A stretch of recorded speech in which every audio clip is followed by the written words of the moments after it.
Right. Oh, 2 cups of tea on the go at the same time is the best. This is great. Oh, cool. I have no clue. I don't even know what you're referencing. But it's like a silver tip, but it's a black silver tip. Oh, that's so beautiful. Rolled.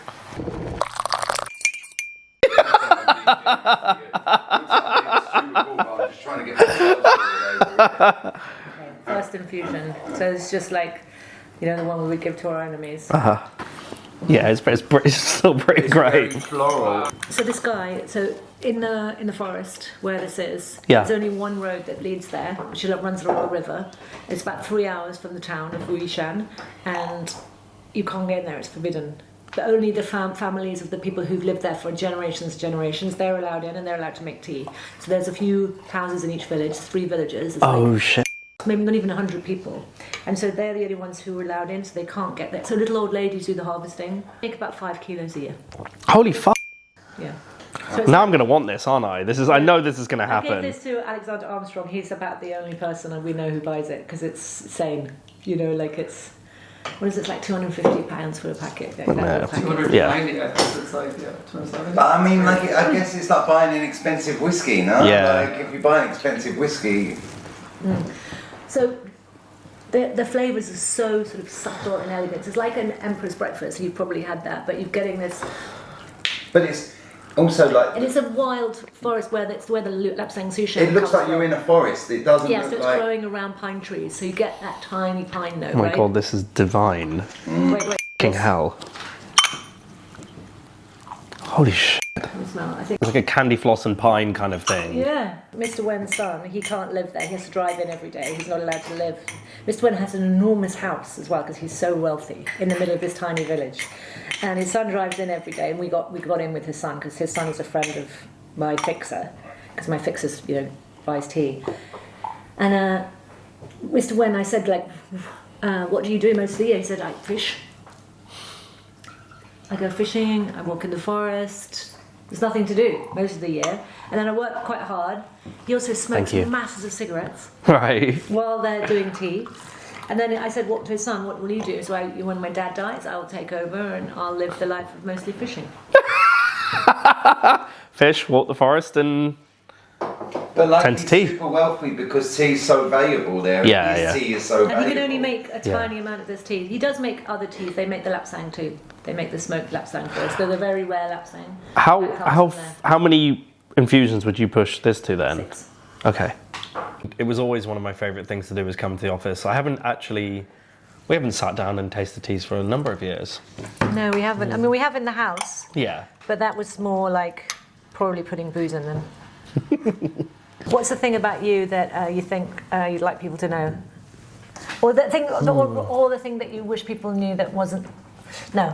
What's the thing that people assume about you that's not true? Oh, that's even more of a question. I'm going to have a go at the first one, then I'll see if I can think of this. Because I think everybody always thinks that my focus is on like just the liquid part. Yeah. And it's cocktails. And of course that's like a part I love. And I think there's something really magical about cocktails and what we get to cover in all of the different circumstances. And I really do. I feel very fortunate around that. But I think the point for us has always been much wider. You know, the thing that's fascinated me about it is looking at different cultures, how you see around the world the ways in which people kind of use food, drink, moments, points of connection to like just bring people together. Yeah. And that to me is what I find interesting. So you look at everything from wine to tea to food, of course, but it's kind of everything else around it as well. And I think that's the thing that that's what our work's about, is going, you know, what are the things around culture that help people come together in more kind of magical ways? And how can we explore those ideas? And some of that stories, some of it's, of course, things that we can taste. Thank you. But to me, it's much wider than just simply kind of cocktails, which I think we And get it's also pigeonholed businesses. as. You're running 4 bars around the world. 5 now. 5 bars. You're running 5 bars around the world. Yeah. I mean, people is hard too. Yeah. And then consultancy, and then drinks brands. Yeah. But that's the best part as well, because the people part of this world is, you definitely want this. The people part's the most magical. Yeah, it's very worth The breaking magical, for I mean, this. those the customers. Like, it's not Yeah. just the team you're running or the Yeah. customers. Their experience. That's the way that we've always talked about it. We want to learn. We want to be excited in like 3 layers of it, and it's all around people. It's we want to feel excited as a team. We want to feel excited around all the people that kind of connect to our world. So it's obviously peers. It's people that suppliers, people who work with us, people who inspire us. But then it's obviously like for the guests as well. Like nothing becomes real until you connect people to it. So that moment where we get to bring it to life for the people who come into our spaces or the people we collaborate with or we communicate with or whatever it might be as the output, that's where it becomes the most exciting, is the people side. Yeah, I agree. I think it's the hardest and best part of everything we do in life. Yeah, it should be the hardest part because you can't template people. You shouldn't template people. Yeah, it's like people expecting children to be a certain way. Yeah. Best laid plans, and then you're forcing people to go down a certain path. So I think there's number 5 we're drinking of the Golden Eyebrow. Have I bribed you here? I think everyone has been incredible. Absolutely. Hasn't got tired yet. No. And the journey's quite wild, actually. Do people know where you're from? I mean, are you Scottish? Are you English? This is obviously I suppose I change answers on this in terms of stances as well. But I obviously like saying Scottish. You like saying Scottish? Yeah. Yeah. And I think there was so much in, that time I was in Scotland was very formative years. And I think you it was... you grew up there? Absolutely. And it was so much, and I think this is where I think it's funny almost between the bits of Sri Lankan culture that have influenced me, and even though they weren't overt as part of my upbringing, they were very much seeped in. And I think going to Scotland and the approach of just like, it's so like people orientated and like very socialist as an outlook and very progressive, very fun. And I think that, the funny actually more than fun. And I think that was... Whereabouts was it you grew up? Well, in true terms, Birmingham. Yeah. And then in that kind of sense of it being, such a kind of key influence, it was Edinburgh. Yeah. And I think it was just being around brilliant people. I still think it's the most beautiful country in the world. And the outlook and the care, the consideration, the humour, like it just resonated so much that it really does feel much more kind of akin. Yeah, it really does. It's like you have family and you have chosen family. Absolutely. You have home and you've chosen home. Yeah. Yeah. And it's had more of an effect on my outlook that I would say, if I was going to support a team in like an order, it'd be Scotland first. Wow. Yeah, for sure. There's not that many kind of sports where Sri Lanka, England, and Scotland are all maybe competing against each other, but... No, it's quite lucky, not great cricketers. I feel that too. I was born in London, but I have a Scottish family, and I spent many years living in Edinburgh, and I studied rare tea in Edinburgh, and but I did also learn so much about myself there, and who I wanted to be, and sometimes who I didn't want to be, but... I think that's a key part, right? You go through that journey of it, and I think those formative years when you're starting a business, when you're at university or periods of change, and you kind of realise those bits that reinforce the parts about yourself that you want to be able to kind of hold on to, and then the bits you're like, this isn't actually what I want it to be. I do really love Sri Lanka as well, though. I really, really do. But the more time I spend there, every time I go, I feel a bit more in love. And I love the architecture of Geoffrey Bower. Oh, incredible. I think some of it, it's funny because it's like a late discovery for me in life. But Did you not go as a kid? We struggled going there as a kid. It was too hot in all senses. Couldn't deal with the heat, couldn't deal with the spiciness. It was such a contrast to growing up in a very Western world. We were staying with family. There was no like sense of us kind of getting nobody was painting a beautiful view of it. We were getting a real life view of it, which now again, like I'm so grateful for because I recognize those bits when I go back as an adult. But going there as a kid, it was traumatic. We didn't enjoy it, and we really didn't. We had a really tough time going there, and there wasn't, we got sick, we struggled with it all. It felt, we'd grown up at a time where it felt very other to us, and that it was tough to go. And there's a side people go on holiday in Sri Lanka, and I always get it. Oh, I went to a tea plantation and I saw how beautiful it was, and I'm like, number one, they call it plantation. Yeah. I mean, doesn't that say something? Yeah. And they never see where people live or how they live or the exploitation that goes on. They see this beautiful old colonial house. They see some pretty fields, and it's Disneyland tea. It's not real. Well, and I think that's. Yeah, looking at it as this went really piney as well in a really magical way. Yeah, like piney, but in the same way that pine has a fruity sweetness to it. You definitely wanted to try that. That was ace. It's coming to its end. I need more hot water, please. Is this coming to its end? Oh my god, it's still incredible. It is. But yeah, like being able to.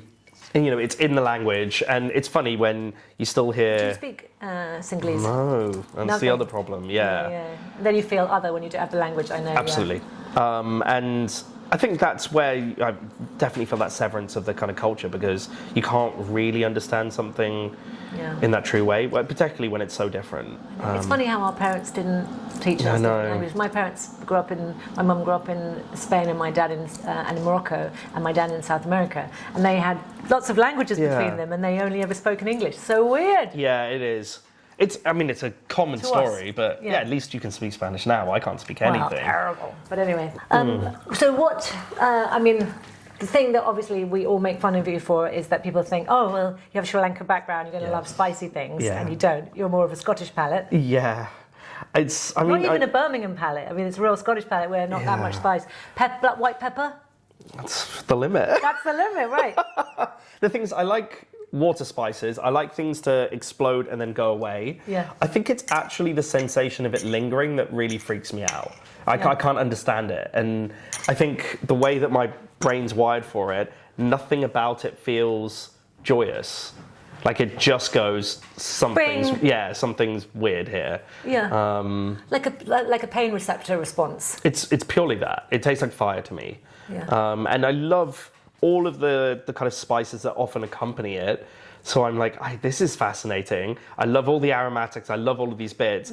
It's the capsaicin I want to kind of take out. If you take the capsaicin out of something like a particular kind of pepper, would you? I find it fascinating. You love the flavour. Yeah. Like jalapeno flavour is delicious, Absolutely. right? Yeah. But the fire of a jalapeno is not. Yes, and it still takes me a while to trust that that's going to happen. Yeah.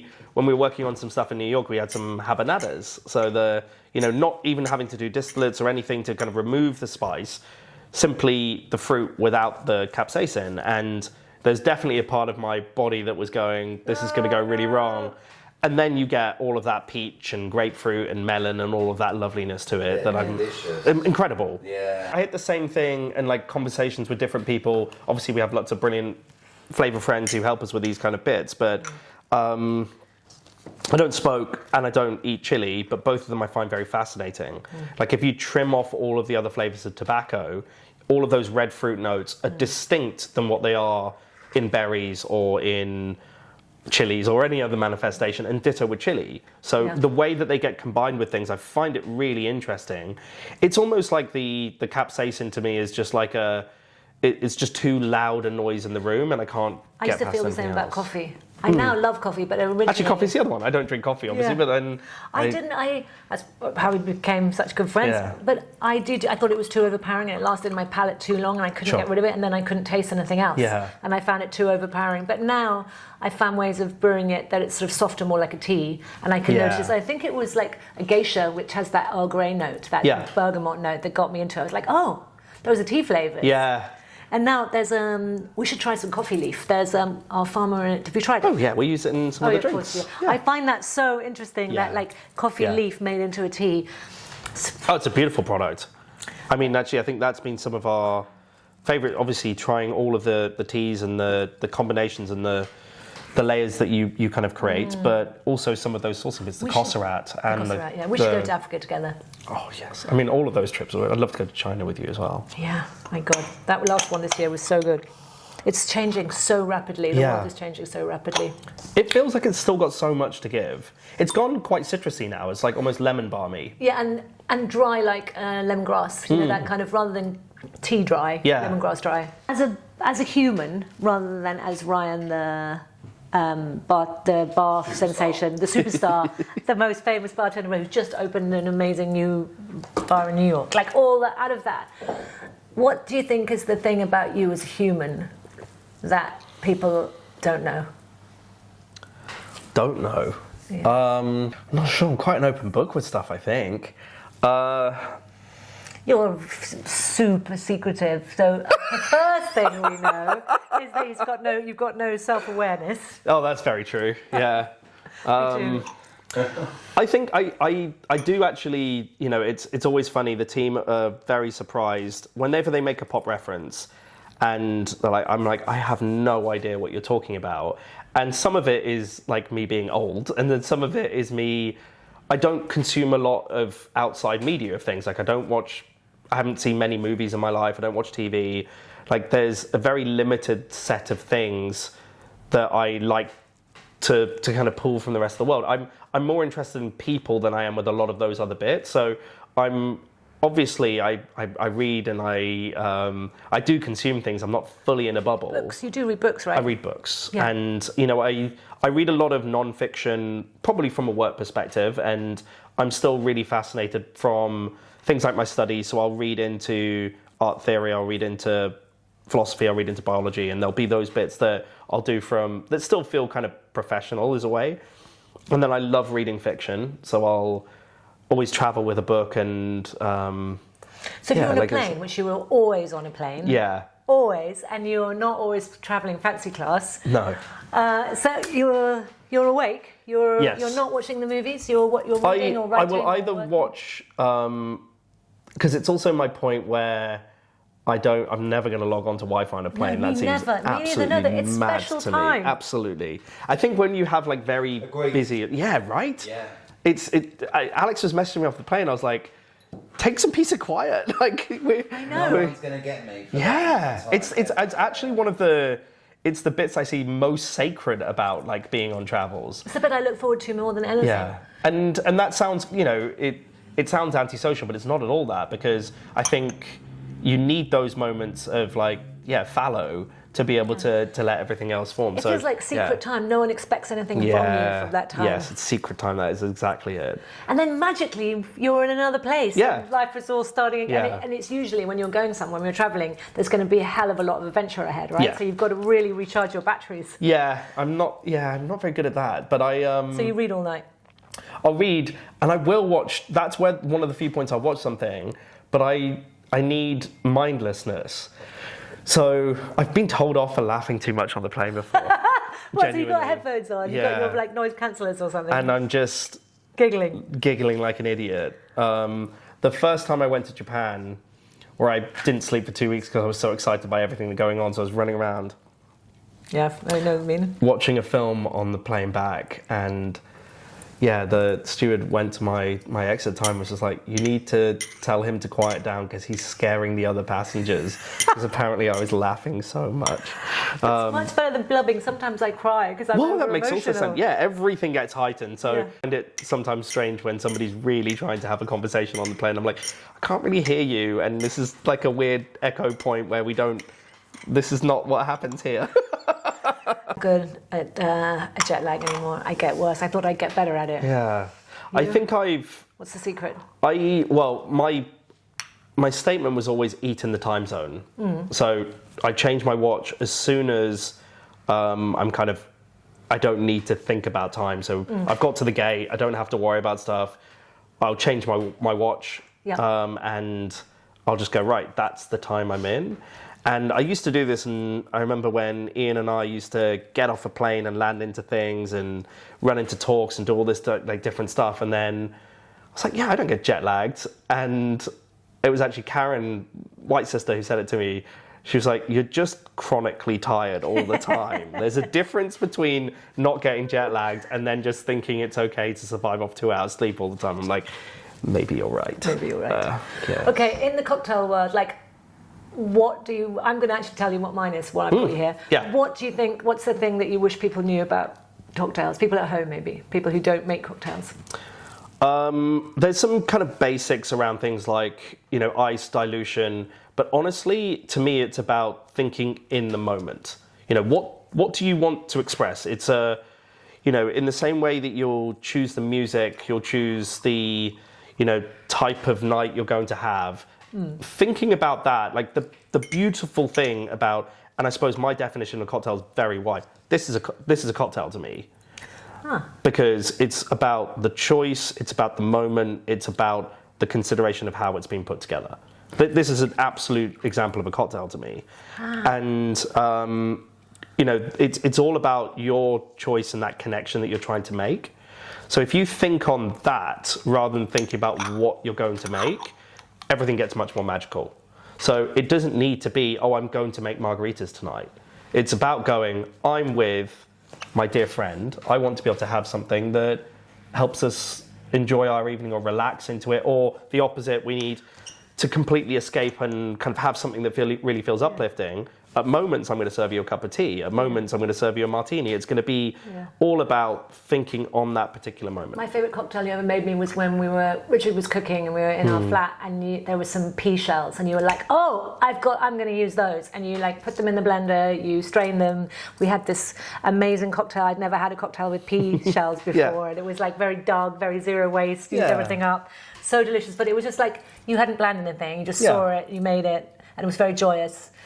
And I think other times you've just given me a glass of really good whiskey. Yeah, and the two, you know, something that you've spent, obviously that was in the moment and it was just beautiful to be able to kind of have all of those things come together. You know, that was such a great meal as well. That still sticks in my memory. It was perfect. Pie, wasn't it? Pie was so damn good. I talk about that pie. Actually, that just meal, all of it was like raucous fun. But yeah, I think sometimes you'll put all this care in, and some of the things that we do we'll spend hours, weeks crafting and getting it exactly right. That's got as much care as, you know, being able to serve somebody a glass of water that's like, oh, this is exactly what they need. It's the right temperature and it fits, and you have much more of a beautiful moment together. There's obviously a different value to them, but the consideration is the same.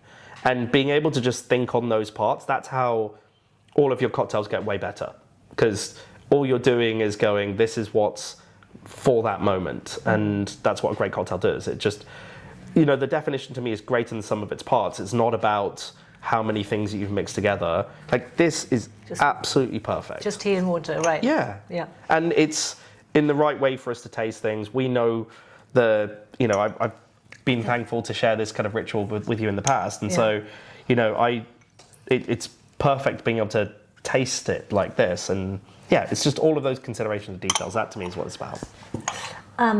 Is there anything you wish people knew about making tea cocktails?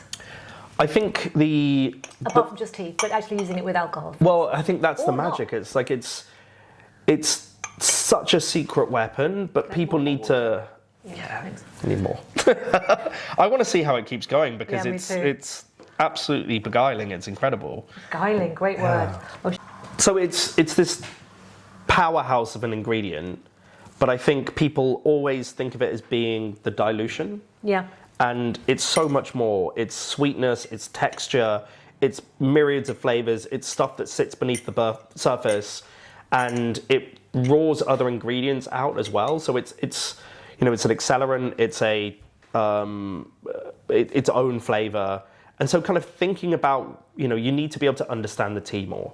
And that's why it's beautiful to be able to do this, because as soon as we started to hear, it was wonderful to hear the story of it, but on Infusion 5, when all of a sudden it goes citrusy and piney and kind of fruity as well as the florals, you might go, actually, that's what's missing in something like this. And, you know, I can tell you the story of this beautiful tea and how this flavor that's in there has kind of come through. But also, what to me is more exciting is when somebody takes a sip and they're like, how does this taste like this? Yeah, that's impossible. You know, where is that bridged in those flavors? Because I can't understand where that's come from.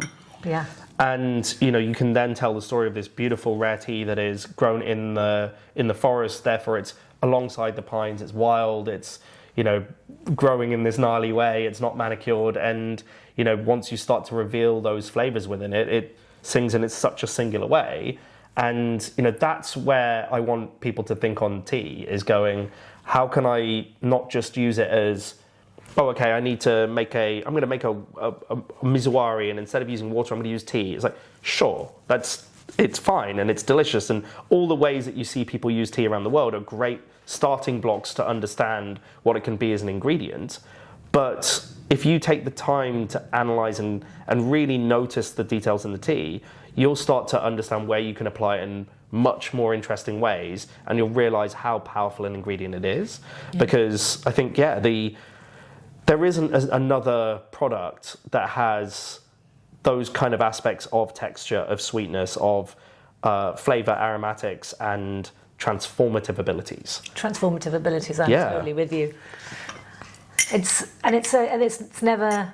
What I think is people, if you have a tea cocktail, you can taste the tea. Sometimes I'm really disappointed because I don't want to be knowing that it tastes of a particular kind of tea. Yes. I want it to be adding something and at such a level that I'm like, how did you get that? Yeah. And it was my tea. The obvious ways are obviously great to have. I'm just going to use the same word over and over, but it's where you're really understanding a precious ingredient that's been grown with care, transformed, sourced, and kind of transported in this beautiful way. That's where you're kind of going, this is a really powerful ingredient to use. This is like 7 or something, but with hot water, with boiling water. It was boiling, right? 85. 85. Oh, right, but it's come back to life. I mean, it's so good. One of the things I wish people knew, that when you put hot water on tea, it is obviously, as you know, it's like the cell structure is broken, it starts to oxidize, and it's changing. And then when we let this cool, the flavor will change, so it will oxidize further. And so often, still to this day, I've been making cocktails for like 20 years of working with tea, and I still find syrups. So they'll do hot water, they'll add sugar, and they think the sugar will stabilize the flavor. Yeah. But you can't stop oxidization by adding sugar. It just like masks absolutely some of the bitterness. Yeah. But it's like, and it's going to ferment quicker because you've given it sugar, so it's going to oxidize quicker. Well, not quicker. It's going to oxidize just as fast. It's going to ferment. And then I'm so sad when I see it. They're like, I've made this amazing tea syrup, and I'm like, oh, great. Yeah. You can add sugar separately. Absolutely. And I think it's looking at it in a very you're looking at the surface sets of flavors, and because you're going, the sugar in this is going to sit, and it really kind of misses the point. And I think a lot of people think that tea is just a bitter. It's just bitterness. So if you've just drunk a big brand breakfast tea and that's all you ever drink, you put milk in it to balance out the bitterness, and you're not getting all this complexity. And when you start drinking amazing tea, you're like, there's like nutty and caramel and fruity and all these different aromatics, and you're like, there's stuff to explore in this flavour. But if you didn't know, it's fair enough, I guess. But I think that's the point people have, because it's been such particularly in British cultures, it's such a part of people's nostalgia and connection, but it means that they're not looking beyond those obvious flavors for it, and they're not wrong with them as they are, just only one of them. And absolutely, like it's I love just having a cup of tea with milk. It's a beautiful thing to be able to have, but really caring about what it is as a plant and such a key part of culture around the world. Comparison with booze, if you want a really good bottle of booze or wine, you've got to trade up so much. You've got to pay so many pounds. This one's an exception, but most of them just a few pence more. Yes, you're getting a lot of And then this one is really expensive, but we've got like 7, 8 extractions out of it. So breaking it down, it's probably not much more expensive than having a high street coffee. Oh, that's crazy to think on. Yeah. But also, it's something that's so connected to flavour and culture. If you're interested in either of those things, there aren't that many other products where you can do a deep dive like this, and you can still make it at home and have an exploration of it and use it in cocktails and all of those things. So Everyday cup is great, but being able to go into I also like the way alcohol acts as a solvent, and you can really take out that flavour. You can be like, you can almost pinpoint an exact flavour in the tea, and alcohol will take it. That 2 seconds, 3 seconds, and then there it is, and you can stop the extraction. It's the nice thing of when you then start to taste all those other bits, you can focus in on that and go, that's the bit I want to capture. And there's lots of different techniques to be able to do that. I mean, when we did the lime blend, we also tried things like we found if we wanted more of an apricot note, we did a short kombucha with it, and we honed in on that flavour because that's what we wanted for a certain thing. And we've got the Malawi antlers, we've got the Malawi peony. We also have a silver tip now, a silver needle, a Malawi silver needle. We were drinking them the other day, and we were having a photo shoot, and I chopped up a nectarine, and I was drinking a cold extraction of a blend, I think, of silver tip and the peony.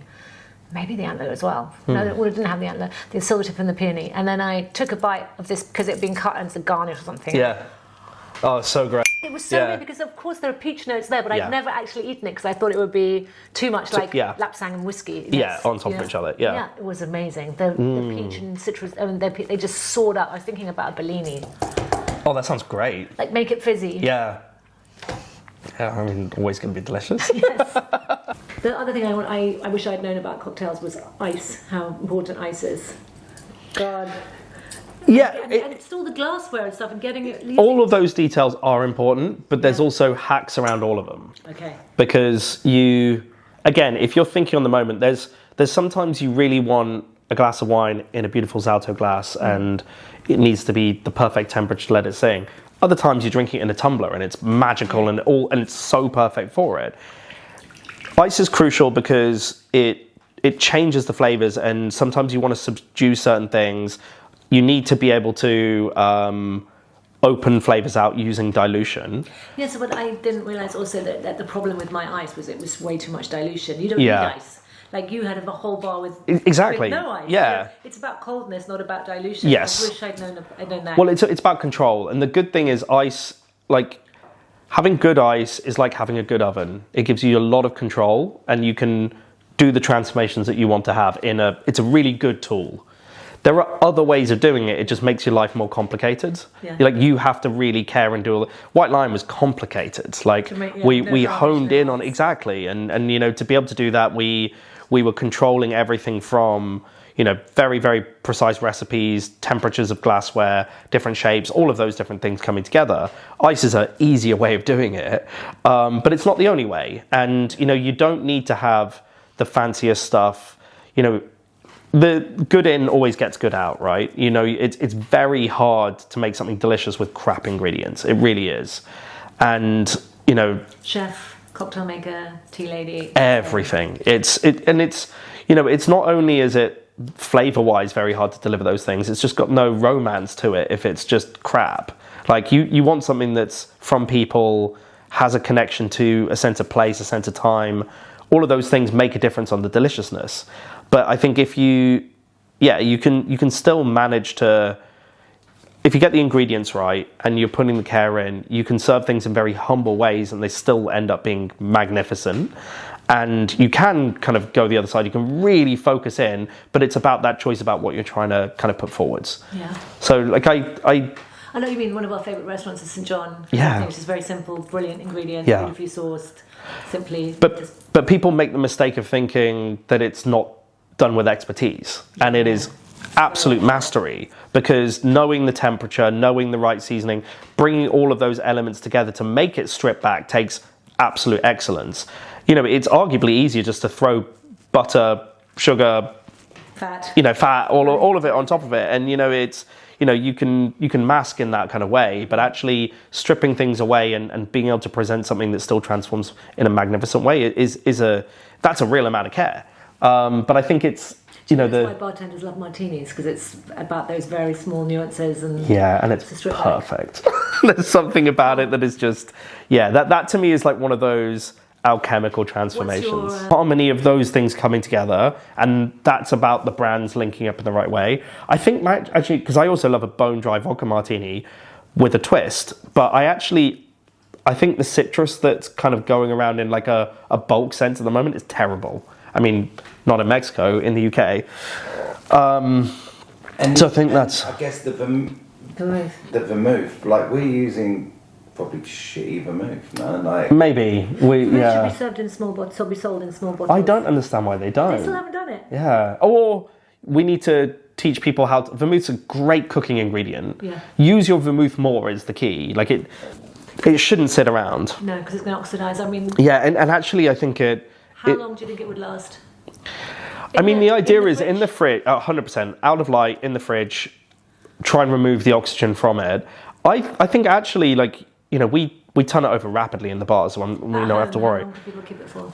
They end up, I think you should keep it for a couple of weeks. Oh, wow. Okay. Yeah, I think if you're drinking a martini, it's more forgiving. If you drink vermouth and soda, delicious. Have that, and you know you're getting way more life out of it. But a martini, it's I got. think where you want it to be that kind of like really fresh aromatic. I remember my fresh dad is would best. have sherry, like dry sherry, and over decanters like that. Yeah. And you just have it on the side. Sherry's And you would just pretty. drink it- Yeah. You would just drink it like on Sunday before lunch, like a little shot of dry sherry. And it would sit there for months to get through the decanter, and it must have been like vinegar by the end of it. But I guess Wow, sherry's at least. No, yeah. sherry's the same. It's like it's. Yeah, I mean, if you're drinking Especially a dry sherry, it should be- a Fino, you want it to be fresh. Yeah, days at most. Yeah. Yeah, bottle of Fino does not last long with me. I'm a mega sherry fan. My granny actually used to drink it before lunch every day, and she didn't consider it alcohol. She just thought it was like a aperitif. And so she would give it to children. We had it when we were kids. A little glass of sherry. I mean, sherry is your definitely appetite. I mean, sherry is definitely something that needs to get more of a spotlight as well. Yeah. That was one of our first ever Lyan drinks. Was sherry tea, and basil and apricot or something. I was once at Mugaret's in San Sebastian, and we were talking about how flavours went together, and I said, oh, you know, like PX and matcha is really interesting. Oh, interesting. Really interesting together. And they were like, oh, I said, do you have any PX? Because we were in Spain, and you know, I thought they would have some. They were like, we don't have any. We're a fancy 3 Michelin star, whatever they were, 2 Michelin star restaurant, we don't have any. And then, so we went and had lunch, and then we came back after lunch, they said, we remembered, we did have. Yeah. And they came back with this little pipette, and they said, one of the big sherry houses had given them a like 300-year-old barrel of PX. Oh, Christ. And I was putting in matcha. I was like, what's going on here? It felt like, Wow. It felt like lemon, well, you know, it just felt very wrong. Did it was sing? very delicious. Yeah. Use precious ingredients, that's another thing. And use them preciously. As long as Yeah, you absolutely. Use them with care, but, you know, people should be drinking these things. You know, you got your fine tea, you got your great bottle of whiskey, or that. What's the point of keeping something in a barrel Absolutely. forever, or a bottle? Yeah. And if you do it with care, you can absolutely use the fanciest ingredients in a cocktail, especially when this can be a cocktail. You don't need to go, oh, I'm therefore adding a big hunk of ice and all these other ingredients around it. It might just be tiny little touches or the perfect way of serving it. That's so true. I love the fact that a cup of tea could be a cocktail. 100%. Absolutely is. I should leave it on that. Let's go and let's go. Oh, let's go and get up.